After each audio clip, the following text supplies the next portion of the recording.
Bora bater um papo, live do Colunas Tortas, todas as terças, 10h30 da manhã. Vem comigo e bora pro vídeo. E quando aquele velho chato chega pra você e fala assim: ai, hoje em dia tem muita frescura, sabe? É uma geração mimimi.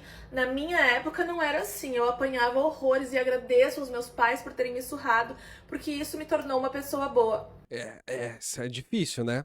É a figura da pessoa que apanha e acha que ficou mais forte porque apanhou de quem deveria protegê-la, que apanhou muitas vezes dos próprios pais, né? É a figura da pessoa que se ferrou e acha que ter se ferrado é uma narrativa de uma superação ou então da criação de um caráter superior. E hoje que as pessoas meio que dizem, não vai rolar, é mimimi, né? É um negócio que não dá mais pra suportar. Como é que faz isso, né? Aquele meme, aquela figura que é uma citação escrito: tempos difíceis fazem homens fortes fazem tempos fáceis fazem homens fracos. Tipo assim, né?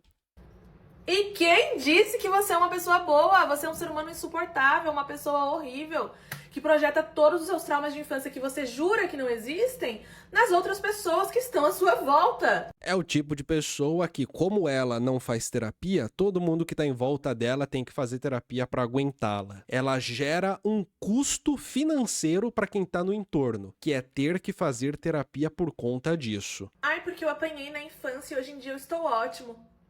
Meu filho, se você for fechado no trânsito, você vai preto de tão desequilibrado que você é. Que ótimo que você está podre por dentro. Gente, vamos lá. É um absurdo um homem bater numa mulher por vários motivos. E um deles é porque o homem tem mais força física do que a mulher. E é uma covardia tremenda você bater em alguém que é mais fraco que você. Porque essa pessoa não vai ter como se defender.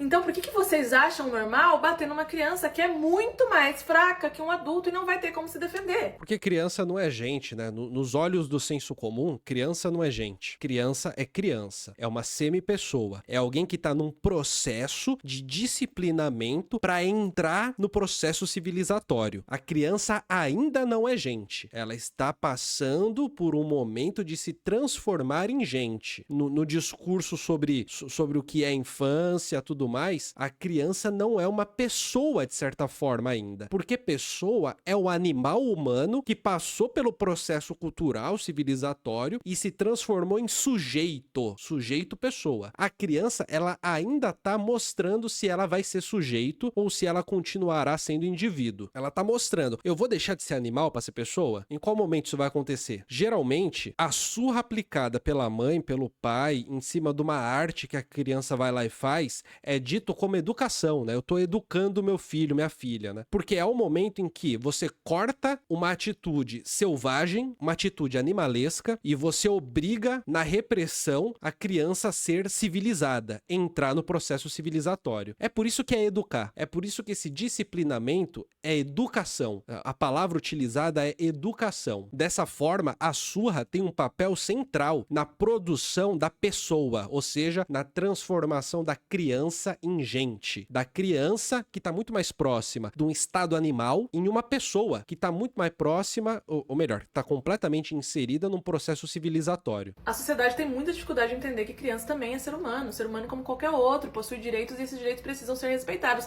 Criança não é uma extensão dos pais, não é propriedade dos pais e eles fazem o que eles bem entenderem. Que é uma maneira muito comum de se compreender o funcionamento das relações familiares, né? O filho é meu, eu faço o que eu quero. Ponto. Vou educar ele em casa. Aqui, ó, vai ter homeschooling. Eu quero que seja assim, é assim que vai ser. Sabe? E aí é muito deprimente ver uma pessoa que claramente carrega todos os traumas de infância possíveis falar: ah, não, tem que apanhar mesmo, eu apanhei, estou ótimo.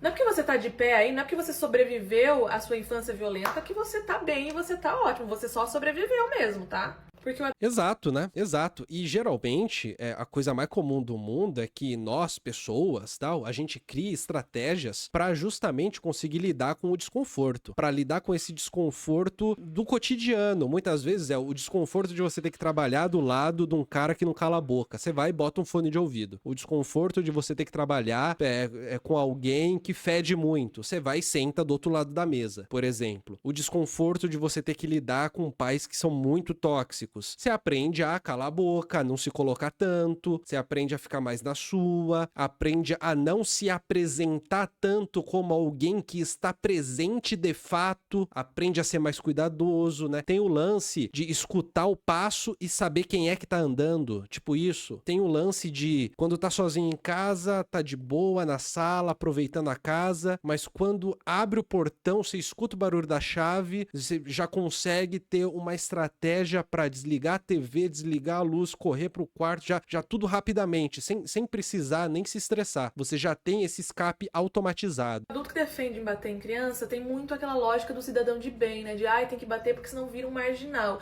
E aí ele acha que só porque ele cresceu e tem um emprego dentro da lei, ele deu certo na vida. Pois é, acha que deu certo na vida porque não virou bandido. Basicamente é isso. Acha que deu certo na vida porque não roubou. Basicamente é isso. Meu amor, olha pra dentro de você, seu emocional tá em frangalhos. Você é uma pessoa violenta, você é uma pessoa que reprime os seus sentimentos, você é uma pessoa que não sabe lidar com as emoções. Acorda, você não está ótimo. E você não deu certo só porque você tem um trabalho. E aí vamos supor que você realmente deu certo. Você não está ótimo porque você apanhou. Você está ótimo apesar de ter apanhado, e você poderia estar melhor ainda do que você está hoje se você não tivesse sido espancado na infância.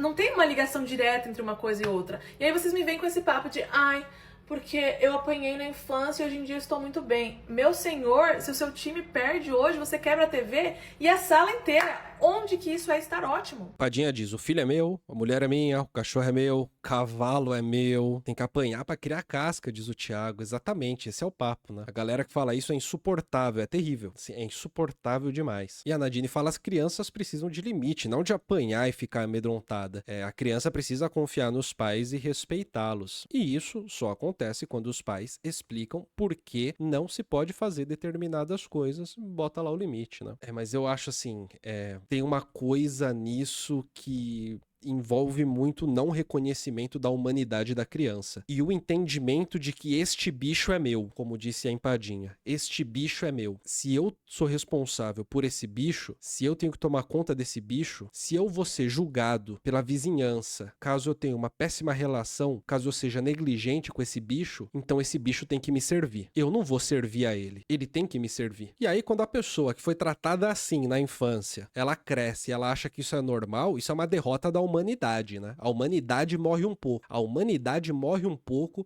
quando a criança que era espancada na infância cresce e acha que espancamento é uma forma de educação. Acha que ela se deu bem na vida, né? Justamente por ter sido espancada. Já que fui espancado na infância, então hoje eu sou uma pessoa melhor. Criei casca. Agora eu lido melhor com os problemas da vida, né? Meus pais estavam me preparando para a vida, por isso me espancavam. Sabe, muitas vezes eu escuto falarem assim, né? A pessoa, ela acha isso para ela poder depois fazer o mesmo com os próprios filhos. Eu diria que a ordem é inversa. Primeiro, você naturaliza essa dinâmica entre pais e filhos. Depois, você aplica isso, porque naturalmente, se essa dinâmica ela é o que é, se é isso mesmo, agora você ocupa uma nova posição depois de adulto. Ocupa a posição de pai, de mãe, já não é mais a posição de filho e de filha. E nessa posição de mãe, de pai e de mãe, você sabe muito bem qual é o protocolo. Você entende muito bem que o protocolo é bater para educar. E você sabe, inclusive, as palavras mágicas, né? Que é a palmada educativa, só um tapinha no bumbum, essas palavras que vão dando permissão. Elas vão dando permissão, vão dando a permissão aqui, uma permissão ali, uma permissão ali, outra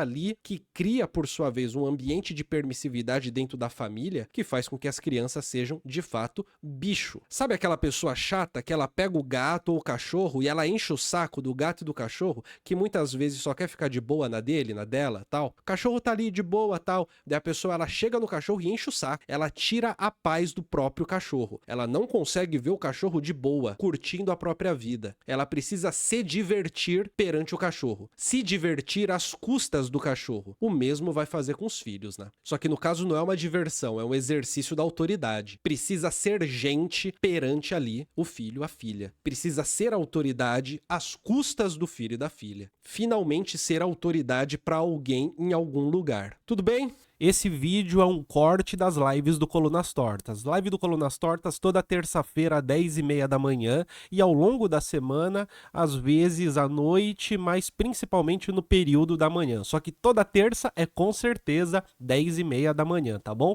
Vem participar das lives comigo.